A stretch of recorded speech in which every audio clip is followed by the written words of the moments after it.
Hi, my name is Diego Corzo and I am a Dreamer and DACA recipient.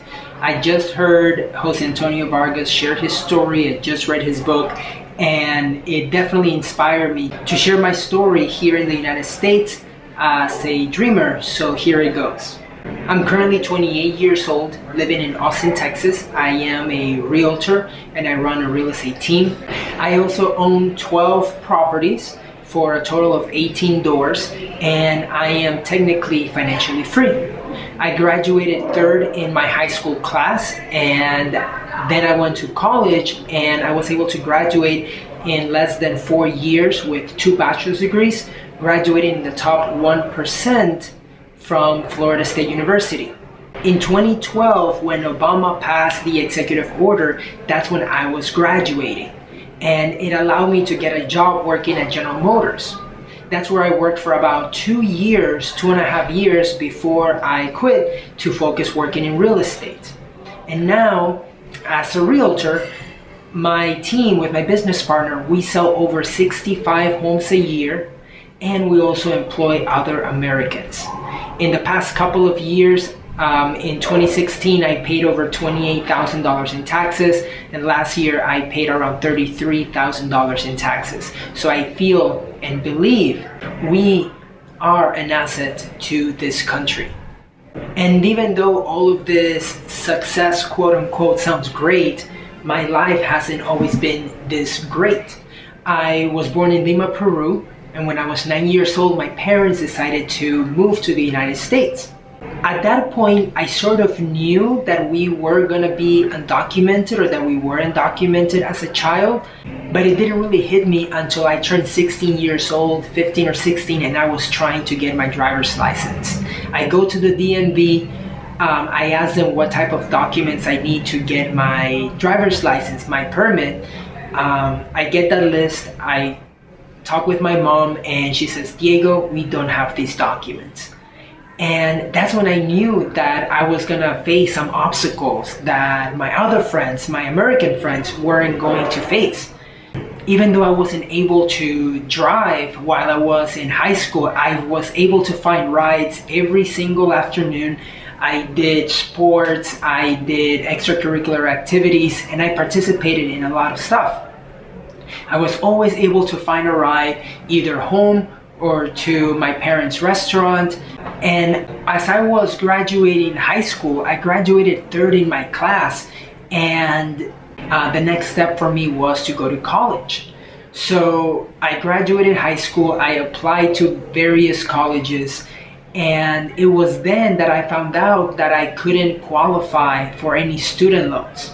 Then I began applying to a lot of scholarships, but they were taken back because even though I won them academically, I didn't have the right documents. I didn't have the green card. I wasn't an American citizen. At that point, I knew that I was gonna have to figure out a way to make it, to continue pursuing higher education. So I had enough money between some scholarships and some help from my family. I had enough for 1 year. And that's when I realized, well, I can go to college and then I can start working. So I go to college, I get an internship, work doing some websites because I was getting a degree in information technology. And after a couple of months, the nonprofit or the organization that I was helping, they said, "Diego, you've done more for us as a freshman in 6 months than what some seniors do in a year. So we want to hire you." I was super excited. That was gonna be my way to pay for college. So I call my parents, I tell them that I'm probably gonna get this job. I start filling out the application and I submit it, and they call me and they say, "Diego, everything is looking good, but we need your work authorization." So I call my parents and they tell me, "Diego, we don't have that document." So that's when I found out that not only can I not drive, but then I cannot get student loans to go for higher education, and then now I can't even work. So how am I going to continue this in achieving my American dream? And that's when I began doing a lot of research, and I began searching online what are different opportunities, different options, because I've always had the mindset that if the door of opportunity is closed, I go through the window. It's that mindset that I was able to figure out that even though I can't work as an employee because I don't have work authorization, I can still open up my own business.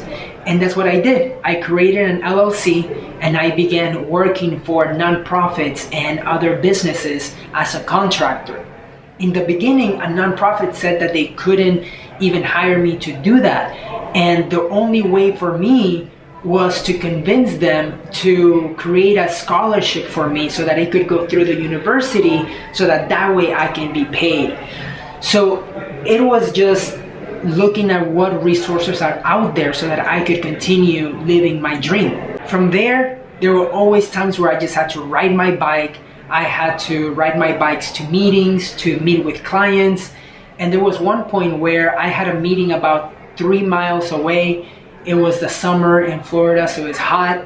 And I remember that I put a suit in my backpack, got on my gym's clothes, and rode my bike to the business, parked behind the business, behind the complex.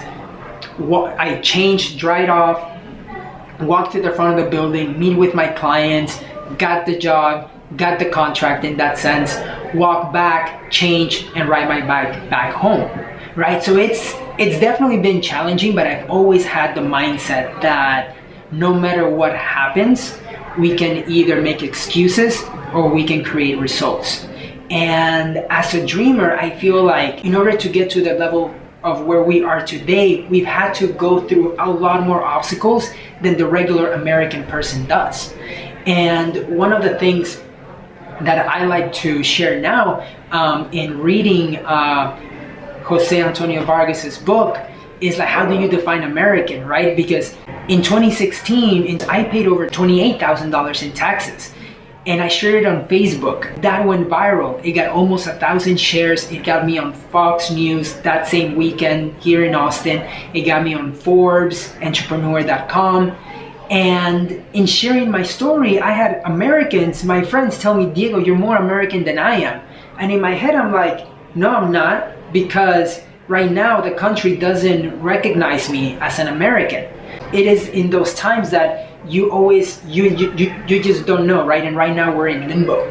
But I just wanted to share my story to show that no matter what, through so many obstacles, that we dreamers are an asset to this country. We do pay taxes, we do contribute. And now that I'm in real estate, I now own 12 rental properties and I am technically financially independent. I don't have to work anymore because of the money that I'm making passively. And if I'm able to do this as a dreamer, imagine what I could have accomplished if I had my green card, if I was a citizen, right? It's through those obstacles that I've had to push through that it's definitely been tough. But I've had the mindset that I cannot let the current circumstances determine what I'm able to do in the future. So thank you very much for listening to my story, and just know that there are hundreds, if not thousands, and hundreds of thousands of stories just like mine, of people in the pursuit of the American dream. Thank you.